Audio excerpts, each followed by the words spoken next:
pessoal, beleza? Professor Luiz Fernando aqui na área do canal História para Vencer Concurso. Nosso objetivo principal, nossa maior missão é ver você aprovado no seu concurso tão desejado. Então vamos lá para mais aula de História do Brasil, agora da ditadura militar à redemocratização. Eu falei agora ditadura, mas você pode ficar à vontade para se expressar da melhor maneira que você achar conveniente. Falar regime civil-militar ou ditadura militar. Não importa. Foi um momento que ocorreu na história do Brasil e depende da banca do teu edital. Tem bancas que escrevem lá regime civil-militar, tem outras bancas que colocam ditadura militar, perfeito? Então, para a gente não ter briga aqui no nosso canal, nós colocamos das duas formas, regime civil militar e também ditadura militar, a redemocratização. Então, vem com a gente, professor Luiz Fernando na área. Vamos que vamos! Agora sim, pessoal, vamos lá para a nossa aula do regime civil militar, a redemocratização do Brasil. Olha só o que nós temos aí na nossa tela. A ditadura militar, setores da sociedade que apoiaram o golpe de 64. O último presidente civil de 1964 foi o presidente João Goulart. Eu vou colocar aqui o apelido dele, o Jango. Perfeito? Jango. E aí, olha só. O Jango ele era um cara, um empresário, um latifundiário muito ligado às atividades sindicalistas, ele tinha um apoio dos operários muito grande, principalmente dos sindicatos. Porém, o mundo, na verdade, estava vivenciando ali a Guerra Fria e qualquer medida política mais voltada para o social, esse cara ele era taxado de comunista, embora que João Goulart não tivesse nada de comunista. Ele fez algumas atitudes políticas que contrariava as elites conservadoras, né, a burguesia industrial e a classe militar. Então, por exemplo, quando esse camarada João Goulart ele foi ministro do Trabalho de Getúlio Vargas, lá em 51 a 54, ele, por exemplo, prometeu ao povo o aumento do salário mínimo em 100%. Então, muitos militares não gostaram nada daquilo, certo? Enfim, teve motins no governo dele de marinheiros exigindo aumento de salário e tal. Militar não pode fazer greve. Então, o movimento grevista dentro do quartel, isso não pode acontecer. Porém, o João Goulart ele anistiou esses militares. E aí, né, as patentes, né, ou seja, as Forças Armadas de alta patente já perdeu ali, né, retira qualquer apoio do João Goulart nesse sentido, ok? E outra, ocorre lá no Rio de Janeiro, na Central do Brasil, um comício, né, de trabalhadores exigindo as reformas, porque no governo de João Goulart, de 63 a 64, ele prometeu fazer as reformas de base, reformas tributárias. Por exemplo, ele vai exigir que as empresas estrangeiras deixassem ao menos 80% do lucro realizado no Brasil e que repassasse para o exterior apenas 20%. Reforma habitacional, educacional. Na reforma tributária, ele cobraria mais impostos para quem ganhava mais e menos para quem ganhava menos. Então, essa série de coisas, né, ela chateava aí essas elites, digamos assim. Então, nós temos aqui, nesse processo, os setores sociais que apoiaram o golpe, ou a Revolução de 31 de março de 1964. Então, vamos ter aqui a Igreja Católica, temerosa, né, de um país comunista no Brasil, haveria a reforma agrária, muitas terras da Igreja Católica seriam reformadas, segundo o pensamento deles ali. A classe média, né, as reformas trabalhistas, a reforma educacional, né, eram vistas como algo que interromperia o processo do ser liberal, da meritocracia, aquela coisa toda. A elite industrial, claro, com a política sindicalista dele, né, com o apoio dos sindicatos, isso deixava a elite industrial, de certa forma, incomodada. E no contexto da Guerra Fria, os Estados Unidos estavam muito preocupados com a América Latina, com a ascensão de movimentos de esquerda, como foi o caso da Revolução Cubana, como foi o caso da eleição presidencial de um presidente do Chile, né, o Salvador Allende, que era de esquerda. Então, mais um esquerdista, digamos assim, na América Latina? Não. Então, os Estados Unidos, nesse contexto de impedir uma ameaça comunista, apoiam o golpe, certo? Na operação chamada Brother Sun. Bom, a justificativa para o golpe. Então, de certa forma, pessoal, a gente já falou aqui, a gente já abordou, mas vamos lá, as justificativas para o golpe. Livrar o Brasil da ameaça comunista, está bisurado aí, né? Esse papiro para você estudar. Setores de esquerda reivindicavam mudanças sociais e políticas, as reformas de base, por exemplo. Jango anuncia as reformas, e aí vamos ter a sociedade mais conservadora exigia a renúncia de Jango. Aí vamos ter 64, a Marcha da Família com Deus pela Liberdade, ok? E aí, pessoal, pediram os militares entram. O João Goulart, ele foge da perseguição dos militares, né? Ele conseguiu fugir para o Uruguai, e aí assume o presidente, a presidência do Brasil, o presidente da Câmara dos Deputados, o Ranieri Mazzilli.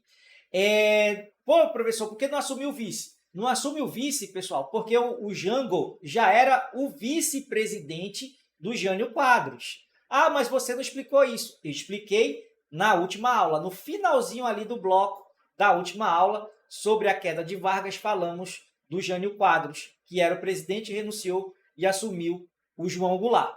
Então, o presidente da Câmara assume, mas ele não vai governar. Nesses tempos, pessoal, havia no Brasil 3 ministérios. Ministério da Aeronáutica, do Exército e da Marinha. Então, esses ministros, eles vão formar uma junta militar, certo? Uma junta militar que vai, de fato, governar o Brasil. Então, Ranieri Mazzilli, ele era apenas uma fachada, entendeu? E quem governou o Brasil, de fato, 64 foi uma junta militar. Agora, veja só, os jornalistas intelectuais de direita, certo? Classe média, que apoiou o regime civil, que apoiou o golpe, não demorou muito tempo para que pelo menos 60% desses setores, inclusive a Igreja Católica, que apoiaram o golpe, voltasse atrás, que eles ficaram o quê? Meio que arrependidos, entendeu? Pô, mas não era isso que a gente queria. Queria só a retirada do João Goulart do poder, vocês organizarem o país e entregar para os civis de novo. Esse cara aqui, ó, o Castelo Branco, que eu estou circulando aqui o rosto dele, ó, ele prometeu, ó, a gente vai tomar o poder, tomamos o poder, vamos ficar no poder de forma temporária. Esse tempo, né, que ele disse que ia ser temporário, durou 21 anos. Perfeito? Então, muitos desses intelectuais jornalistas que apoiaram o golpe depois voltaram atrás. E os militares vão, inclusive, perseguir muitos deles, como, por exemplo, o jornalista Carlos Lacerda, que apoiou o movimento, depois voltou atrás, foi perseguido pelos militares. Mas, enfim, vamos lá. Ó. Os militares alegaram que ficariam no poder temporariamente, 21 anos. Decreto do ato institucional número 1. Aqui temos um cuidado muito grande para você que vai fazer concurso. O AI-1, ele não é decretado pelo Castelo Branco. Ele é decretado pela junta militar. Perfeito? Junta militar. E o que a junta faz? Caça mandatos, suspendeu direitos políticos, decretou estado de sítio e modificou a Constituição de 1946, que era liberal, certo? Então, modifica. Agora, veja só, militares que foram contra a Revolução também serão perseguidos. E a perseguição deles era, por exemplo, antecipar a reserva do militar ou transferir o militar para uma região, certo, bem distante dos principais centros. Perfeito? Bom, aí vamos ter, nessa junta, né, no regime, 1964, o que é o ato institucional, esse dispositivo antidemocrático, conjunto de normas superiores promulgadas pelo poder público federal, que se sobrepunham até mesmo à Constituição. Estado de sítio. Eles vão decretar estado de sítio várias vezes. Suspensão temporária de direitos e garantias individuais previstos na Constituição.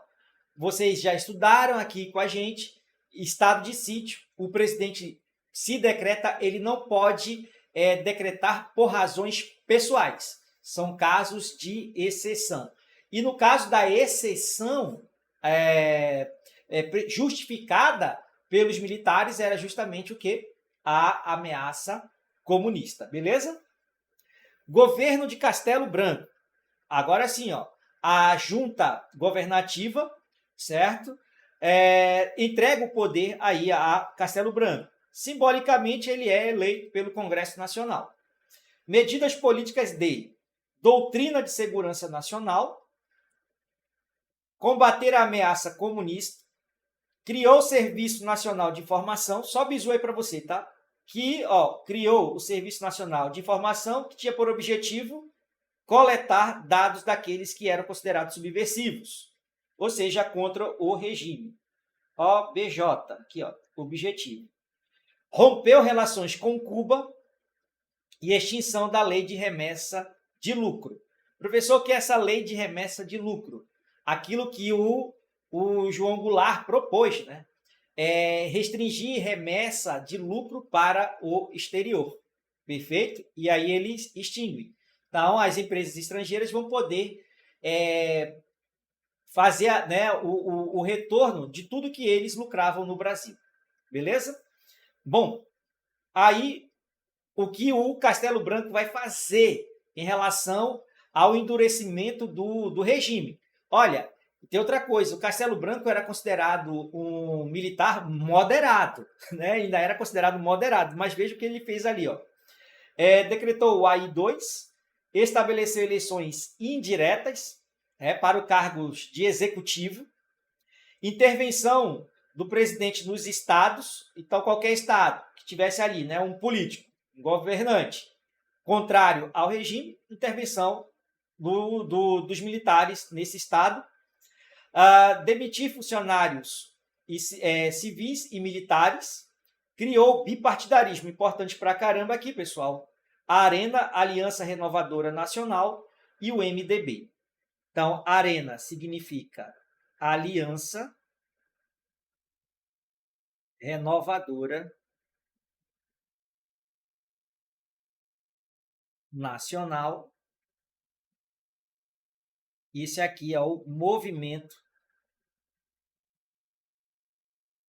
Democrático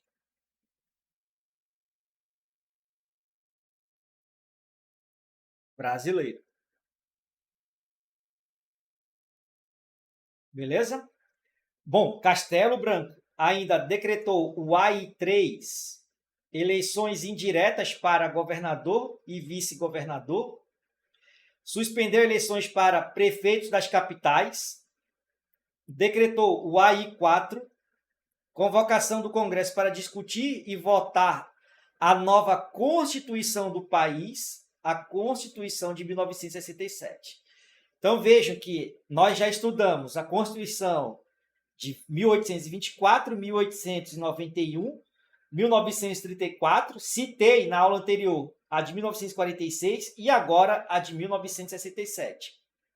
Estabelece a censura e a repressão, Lei de Imprensa e Lei de Segurança Nacional, criada em março de 1967.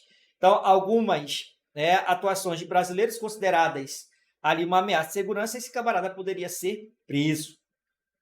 Bom, medidas econômicas de Castelo Branco. Programa de Ação Econômica do Governo, o PAEG, promoveu o crescimento econômico associado ao capital estrangeiro, não pode esquecer isso aqui, para o que eu vou dizer daqui a pouco, controlar a inflação, cortar gastos públicos, restrições de crédito e redução do salário dos trabalhadores. Então, uma política de austeridade, tá? Política de austeridade. Bom, esse presidente, ele sofreu um acidente aéreo, certo? Ele morre no acidente aéreo, mas antes dele morrer, teve um processo ali eleitoral, né? E foi eleito o presidente Costa e Silva. Então, o presidente Costa e Silva, 1967 a 1969. Esse cara, o Costa e Silva, ele vai dar início a uma trajetória política do Brasil conhecida como a linha dura. Linha dura. O Castelo Branco era considerado um cara moderado, certo? Membro da escola de guerra e tal. Esse cara aqui era a linha dura, beleza? Agora, só voltando aqui um pouquinho. Promover o crescimento econômico associado ao capital estrangeiro. É o capital estadunidense. Então, veja só. Enquanto tinha grana, tá? A classe média estava satisfeita, tudo tranquilo, tá tudo bem. Mas quando essa grana começa a secar, a faltar dinheiro e a inflação aumentar assustadoramente, e aí a classe média vai começar a questionar o regime. Perfeito? Então fica aqui até o final, porque eu vou mostrar para vocês um bizu para você, né, memorizar essas fases do período militar do Brasil, beleza? Então aguarda mais um pouco aí. Bom, ele foi eleito, a repressão aumenta no regime, o endurecimento. Mesmo assim, manifestações estudantis pedindo aqui, abaixo a ditadura. Mais uma vez, a imagem e os textos para você, né, o paradoxal, o contraditório. Né? Existe endurecimento do regime, mas os estudantes e outros agentes da sociedade brasileira, outros sujeitos da sociedade brasileira fazem suas manifestações. Denúncia de tortura oficializada nos quartéis, né, e nas delegacias. Discurso do Márcio Moreira Alves, esse deputado do MDB. Olha só, o MDB era dito como o partido da oposição do regime. A Arena, ela era um partido, ele era um partido da situação, ou seja, partido situacionista. Era o partido do sim. E o MDB da oposição. Sim, senhor. Isso é uma brincadeira que a gente faz. Sim, senhor, por quê? Porque com o endurecimento do regime, quem era contra o regime vai ter seu mandato cassado. Mas esse Márcio Moreira Alves, diante das denúncias de tortura e da repressão violenta às manifestações estudantis, o Márcio Moreira Alves fez um discurso criticando a atuação do regime militar, pedindo, por exemplo, para a sociedade brasileira que boicotasse o 7 de setembro, velho. Aí o Costa Silva não aceita, pede para o Congresso Nacional que cassasse o mandato dele, mas ainda pela Constituição de 67, né, havia ali uma aparência de que os poderes eram independentes. Então, o Legislativo não acata essa ordem do presidente, do chefe de executivo, mas faz ali uma reunião na comissão de ética para ver se o Márcio Moreira Alves ele cometeu algum crime de decoro parlamentar. E aí o seguinte, a Câmara absolveu o Márcio Moreira Alves, certo? Ele disse que ele não cometeu decoro e não foi cassado. Aí o meu irmão, o Costa e Silva, ele vai fazer o AI-5, perfeito? Aí é decretado o ato institucional número 5, que ele fez. Fechamento do Congresso Nacional, né? Suspensão dos direitos civis e constitucionais, cassou mandatos, decreta estado de sítio, intervenção nos estados e municípios, meios de comunicação passaram por vigilância militar, institucionalização da ditadura e o estado de segurança nacional, certo? É como se fosse o Brasil estar em estado de guerra. entendeu? Tu não tem direito, tu só tem dever, ok? Escreveu, não leu, o pau comeu. Agora é o seguinte, esse Costa e Silva, ele teve um AVC em 69, janeiro de 69. O vice-presidente era o Pedro Aleixo, só que os militares, né, a junta militar, não queria entregar o poder a um civil. Então ela, né, engana a população, dizendo que esse cara estava vivo e tal. Ele estava todo paralisado, mas morre e tal. E aí a junta governativa antecipa as eleições, certo? Obriga ali, né? Convoca o Congresso novamente, antecipa as eleições, e aí o Congresso vai, de forma indireta, né? Que é tudo indireto, elege o presidente Médici.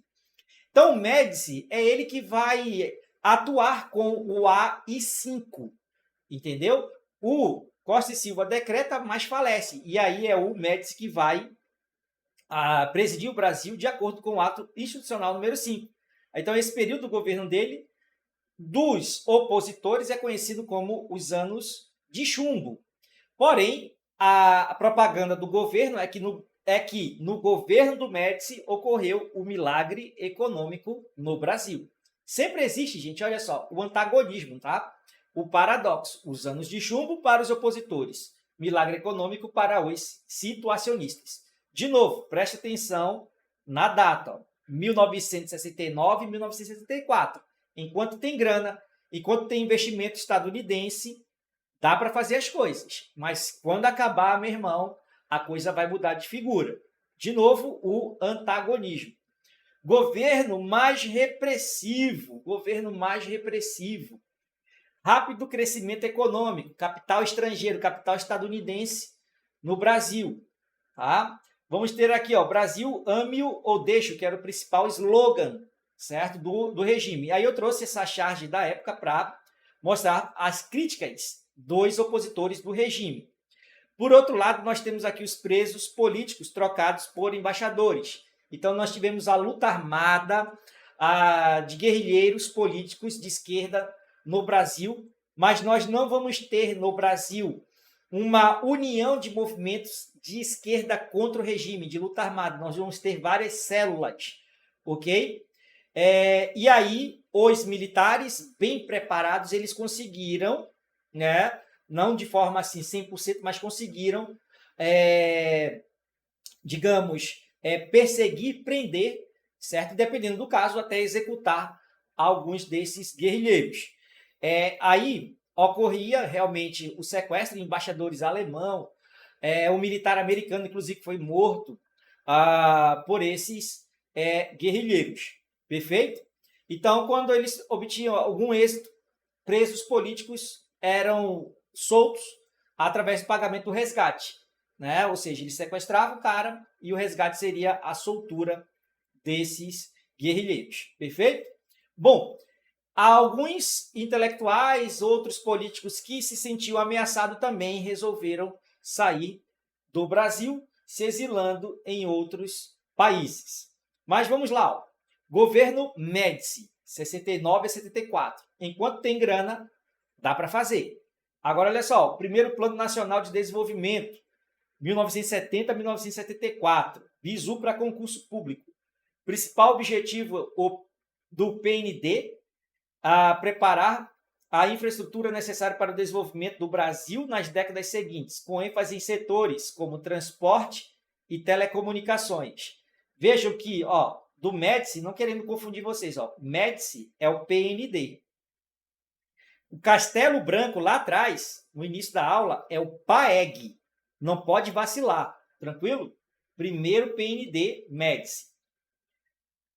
Telecomunicação, além de prever investimento em ciência e tecnologia e a expansão da indústria naval, siderúrgica e petroquímica.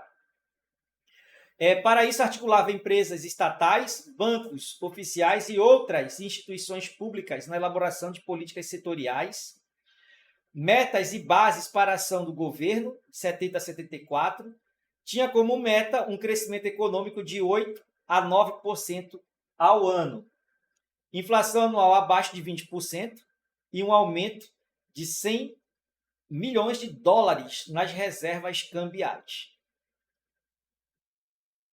fizeram parte do plano grandes obras de infraestrutura, como a usina hidrelétrica de Itaipu, a ponte Rio-Niterói e a rodovia Transamazônica. Essa daqui, né, rodovia Transamazônica associada ao governo Médici, ela é muito batida em concurso público, principalmente FGV, FCC, tá? Sempre tem alguma coisa aí da Amazônia. A Amazônia, para muitos, né, era um vazio demográfico, então era necessário ali integrar a Amazônia para não entregar a Amazônia a especuladores, a invasores, às Farcs, né, as Forças Revolucionárias Colombianas, que vez por outra ameaçavam as fronteiras do Brasil.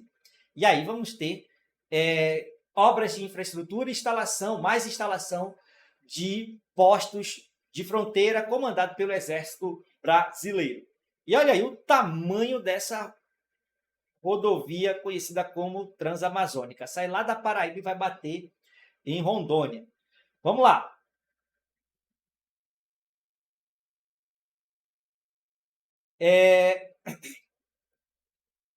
Calma aí, calma aí. Rondônia, bater aqui também, beleza? Só para, né? Caramba, professor, lá no extremo oeste é Rondônia, não, tá aqui embaixo. Show. Vamos lá. Sai o governo, sai Médici do governo, acaba o mandato dele, assume o Geisel, 1974 a 1979. Vejam, agora a gente vai para o declínio por uma crise econômica. Então a sociedade brasileira entra, né, em conflito com os militares. Então os militares, de 74 a 79, eles não vão conseguir solucionar o problema da inflação. Então, nas eleições para o legislativo, por exemplo, os militares perceberão que muitos candidatos do MDB estão sendo eleitos, apesar de muito apoio aos políticos da arena. Entenderam? E aí o seguinte, diante da crise financeira, nós vamos ter a eleição do Geisel e ele prometeu fazer o processo de redemocratização do Brasil. Mas essa redemocratização seria de forma lenta, gradual e segura. De forma lenta, gradual e segura. Agora, o que foi essa crise que a gente sempre está falando aqui? Foi a crise do petróleo, galera. Crise do mercado internacional, a crise do petróleo.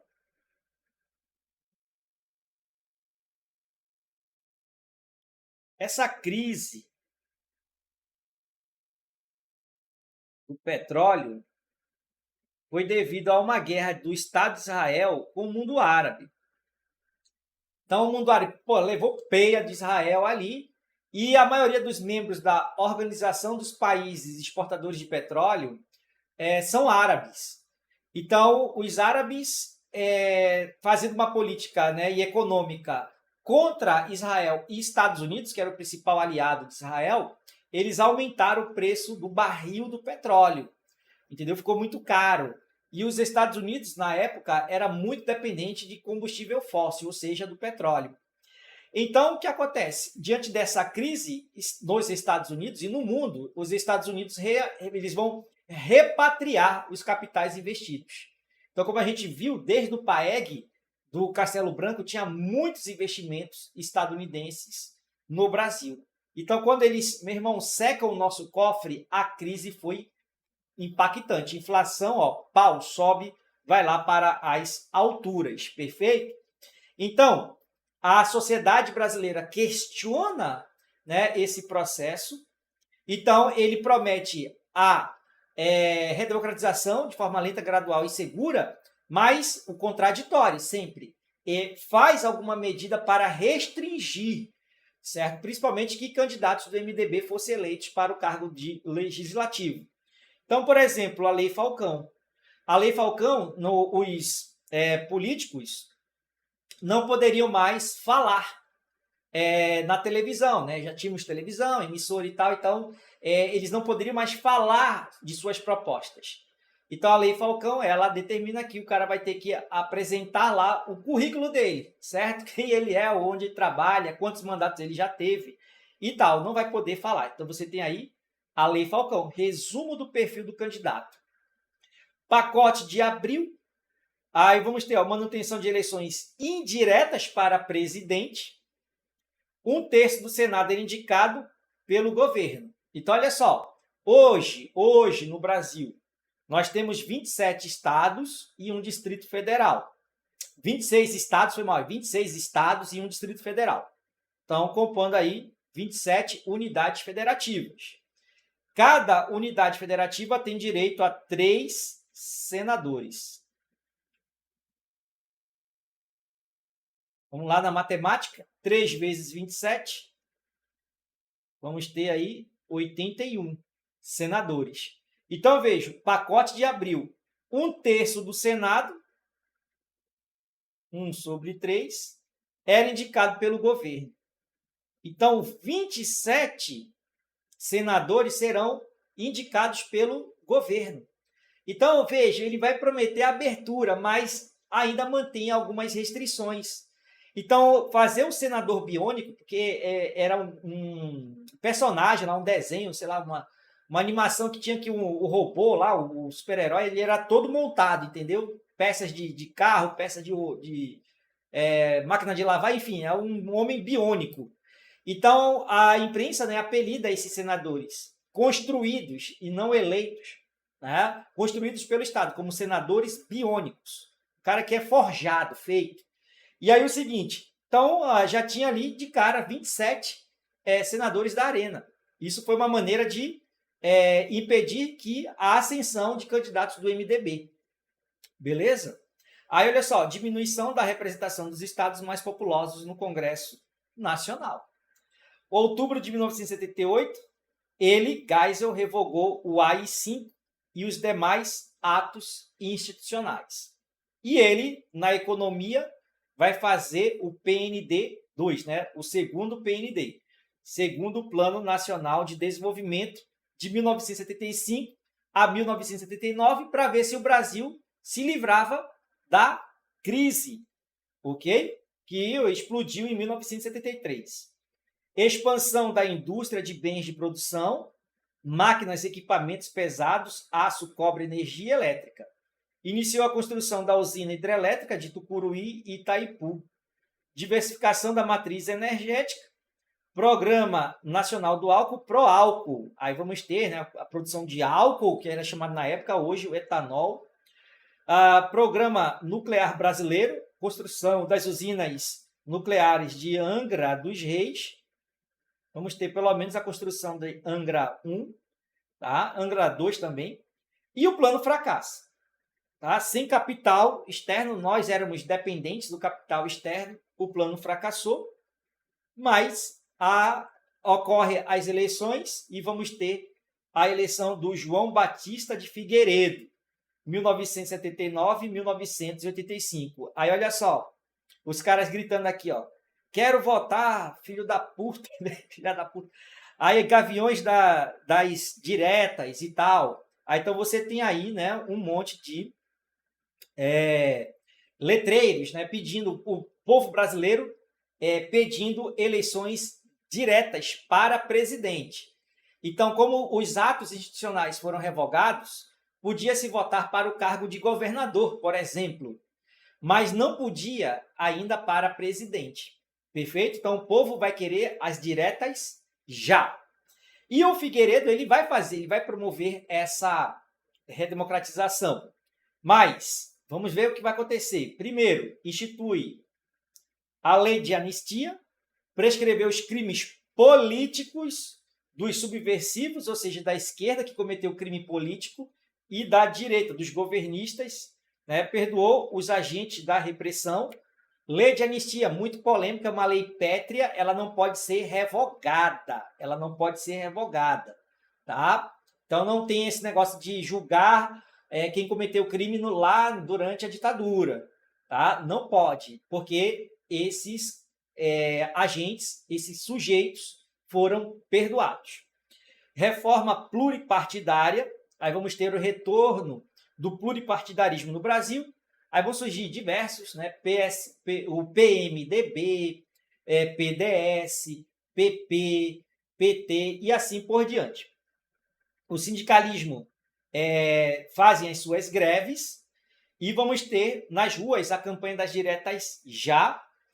Essa campanha das diretas já, o povo brasileiro pediu eleições diretas para presidente. Um deputado chamado Dante de Oliveira fez uma PEC, né, um projeto de emenda constitucional, uma emenda para ser apreciada e votada no Congresso Nacional, que daria ao povo brasileiro a permissão de votar para presidente nas eleições de 1985 de forma direta. Só que o que aconteceu? A emenda Dante de Oliveira foi rejeitada. Então, Tancredo Neves ele foi eleito como o primeiro presidente civil do Brasil. Foi realmente eleito como presidente civil do Brasil, mas por via indireta. Ok? Por via indireta. Safo? Beleza? Entenderam aí? Então, nós estamos já passando para o processo de redemocratização. Tá. Agora é o seguinte, deixa eu só fazer para você aqui um bizu para você entender. Por que nós temos essas fases do auge da ditadura e do declínio dela? Primeiro, veja só, o contexto maior é a Guerra Fria. Beleza? É a Guerra Fria. Como eu falei para vocês, ó, 1964 a 1974, ou seja, 10 anos de regime, Estados Unidos tinha dinheiro para investir no Brasil. Então, 1964 e 1974, nós temos o auge da ditadura. Por causa de quê? Do milagre econômico. Grandes investimentos no Brasil, associado ao capital estrangeiro. Mas em 1973, teve a crise econômica global, provocada pelo aumento do barril de petróleo. Então, veja só, nessa segunda fase, 1975 a 1979. Aí nós temos o quê? O declínio. Devido ao quê? Menos verbas. Ou seja, inflação alta. Classe média reclama. Mas temos também a seguinte situação. Ó. O novo presidente dos Estados Unidos, em 1979, né, um presidente dos Estados Unidos em 1979, é o Jimmy Carter, ele muda a política externa do Brasil. Então, ele vai, né, dar um direcionamento político para a América Latina, principalmente, que inicie seu processo de redemocratização. Então, ele fala, ditaduras não terão vez com os Estados Unidos da América. Perfeito? Os Estados Unidos já tinha levado, né, uma encrenca tremenda no Oriente Médio, entendeu? Então, os Estados Unidos estava enfraquecido, momentaneamente enfraquecido. Daí ele vai sugerir, vai orientar seus aliados e alinhados que façam o processo de redemocratização. E aí os militares, eles vão fazer, inclusive iniciando já com o presidente Geisel. Perfeito? Aí nós temos de 1980 a 1985. Tá? 1980 a 1985, a redemocratização.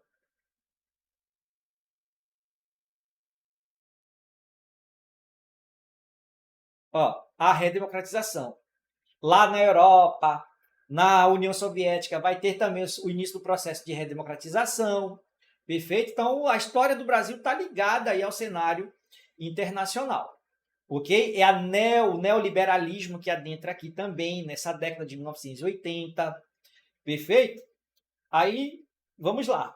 Como eu disse para vocês, Tancredo Neves foi eleito por via indireta para presidente e, do outro lado, foi eleito para vice-presidente o José Sarney. Aí, nas imagens, nós temos, né, os comícios das diretas já. A emenda Dante de Oliveira foi rejeitada. Beleza. Agora, ó, temos aqui a redemocratização. Vou ampliar a tela para você. Sarney, o início da redemocratização em 85. Abril de 1984, a emenda Dante de Oliveira, que previa a realização de eleição direta para a escolha do próximo presidente, é derrotada na Câmara dos Deputados. Janeiro de 85, Tancredo Neves pela coligação conhecida como Aliança Democrática, vence Paulo Maluf, candidato apoiado pelo governo militar, na eleição indireta para a presidência da República, realizada pelo Colégio Eleitoral. Março de 1985, Tancredo adoece e seu vice, Sarney, é empossado interinamente na presidência. 21 de abril, inclusive dia de Tiradentes, Tancredo Neves, o mineiro, assim como Tiradentes, morreu e Sarney assumiu o cargo como titular. Então, o Sarney vai governar o Brasil por 5 anos. Lá com o Geisel, ele né, fez um ajuste político do tempo de mandato do presidente, certo? Então, o presidente governou, ele passou a ter um mandato de 5 anos. Então, por isso que o Sarney governou o Brasil por 5 anos, assim como o Figueiredo. Tranquilos? Aí, olha só. Deixa eu só ver aqui a imagem, gente, rapidinho. Então, vamos lá. Aqui, ó, o início da redemocratização. Que vai cair no teu concurso do governo Sarney. É a Constituição de 1988. Show de bola? Então, nós temos aqui a Constituição de 1988, a Constituição Cidadã. Daqui eu elenquei as principais características dessa Constituição, galera. Democracia liberal, com separação dos 3 poderes, eleição direta para todos os cargos de executivo e do legislativo, prevendo-se a realização de 2 turnos nas eleições dos cargos de executivos mais importantes. Não tinha reeleição. A reeleição só vai ser aprovada em 1998, ok? No governo do Fernando Henrique Cardoso. Fim da censura prévia, garantia de greve e liberdade sindical, descentralização administrativa e financeira, afetando estados e municípios, intervenção do Estado na economia, atribuindo-se a ele uma série de funções reguladoras e gerenciadoras. O racismo e a tortura tornam-se crimes inafiançáveis e imprescritíveis. Igualdade de direitos e obrigações entre homens e mulheres. E voto facultativo aos analfabetos, jovens entre 16 e 18 anos e maiores de 21 anos. Beleza? Então, é isso aí. Finalizamos a aula de História do Brasil, do regime militar à redemocratização. Inscrevam-se no nosso canal. Um forte abraço a todos. Deixem like, claro, e até a próxima. Valeu!